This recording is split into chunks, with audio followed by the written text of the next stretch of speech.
A Gênese, os milagres e as predições segundo o Espiritismo. A doutrina espírita é o resultado do ensino coletivo e concórdia dos espíritos. A ciência é convidada a constituir a Gênese segundo as leis da natureza.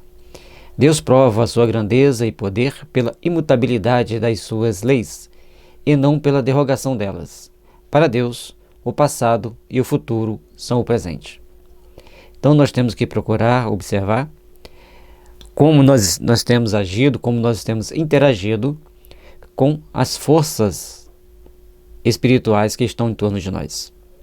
Isso é muito importante, porque a forma com que a gente vai sintonizar com esses espíritos depende da forma com que nós pensamos, nós sentimos e com aqueles tendências do passado que carregamos conosco. Então, ao fazermos um estudo das obras de Kardec, nós temos que estudar Kardec. Simplesmente. Às vezes, principalmente na Gênese, a gente tem a tendência, às vezes, de entrar em outras áreas que a gente gosta, mas a gente deixa claro que essa ideia minha. Não é dos espíritos que estão aqui comigo, certamente alguns pensam como eu, certamente, e não é do Kardec, certo? Então vamos ver aqui. As obras básicas, o Evangelho segundo o Espiritismo, o Céu e o Inferno, o Livro dos Médiuns, o Livro dos Espíritos, a Gênese e ali no meio está o que é o Espiritismo, que é um livro muito importante para que nós venhamos estudar. Capítulo 9, Revoluções do Globo. 9.1, Revoluções gerais ou parciais. 1. Os períodos geológicos marcam as fases do aspecto geral do globo, em consequência das suas transformações, mas com exceção do período diluviano, que se caracterizou por uma subversão repentina, todos os demais transcorreram lentamente sem transições bruscas. Durante todo o tempo que os elementos constitutivos do globo levaram para tornar suas posições definitivas, as mutações houveram de ser gerais. Uma vez consolidada a base, só se devem ter produzido modificações parciais na superfície. Bom, enquanto a Terra estava incandescente, muitas transformações ocorreram.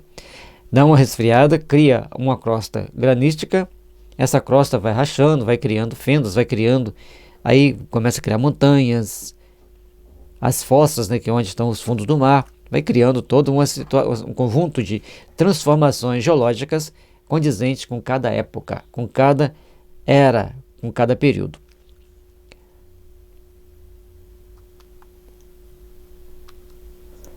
Dois.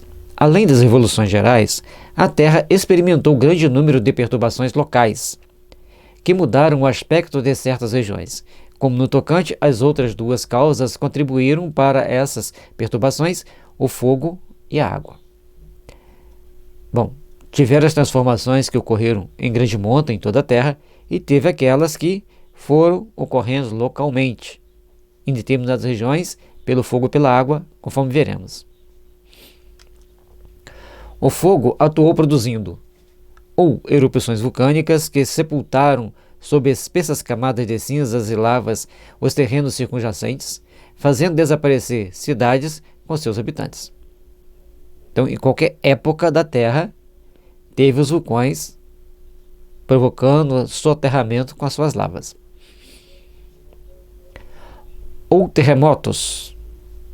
E os terremotos causaram também grandes transformações, sejam criando fendas gigantes, das mais variadas proporções, dependendo da era em que eles se produziram, assim como elevação de terra, abaixamento de terra, maremoto, grandes transformações.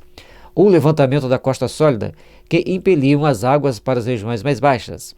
Então, tinha um lago, ou um mar, a crosta, o fundo do mar subia pela ação de terremotos potentes e a água, então, logicamente, vai ter que correr para lugares mais baixos. O afundamento em maior ou menor extensão dessa mesma crosta, em alguns lugares para onde a água se precipitaram, deixando em seco outros lugares. Então, quando afundava, logicamente que a água escoava para lá. Esse movimento da água escoar para o lado mais baixo, ela carregava sedimentos, provocava certos assoreamentos e grandes movimentações de água. Porque veja bem, tem um lago aqui e aqui tem uma planície. Acontece um terremoto gigante, faz com que esse terremoto suba à superfície. A água desse terremoto vai escoar. A planície que estava aqui vai ser inundada porque ela está mais baixa do que a elevação causada pelo terremoto. E assim, essas águas poderia ser um movimento lento ou poderia ser um movimento extremamente brusco de uma vez só. Conforme a gente tem visto os tsunamis e todas as transformações, e mais à frente ele vai citar um exemplo que aconteceu no México, recentemente.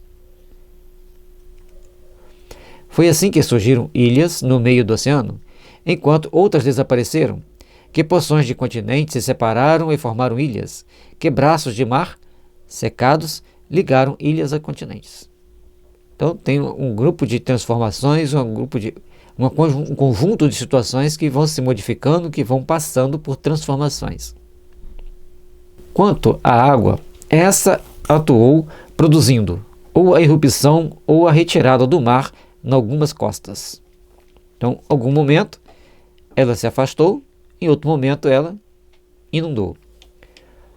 Ou desmoronamentos que, interceptando as correntes líquidas, formaram lagos, ou transbordamentos e inundações.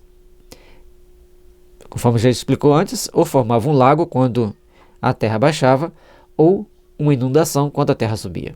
Ou até mesmo não suspendeu tudo, mas criou uma cordilheira pequena, elevação de cá, a água não pode passar, forma um lago. Então tem várias situações para formar lago. E as inundações, se tinha um rio, teve uma elevação, fechou a água, não pode sair, inunda. Por outro lado, se o fundo daquele lago subiu, despeja, inunda também. Ou enfim, aterros nas embocaduras dos rios. Esses aterros, rechaçando o mar, criaram novos territórios, tal a origem do delta do Nilo, ou Baixo Egito, do delta do Ródano, ou Camarga, são duas regiões que ele cita como exemplo. O delta do Nilo, no Egito, e esse delta do Ródano na Europa. Então, onde foi sendo assoreado pela ação das chuvas que vão transportando sedimentos, vai assoreando, vai aterrando uma determinada região na embocadura do rio.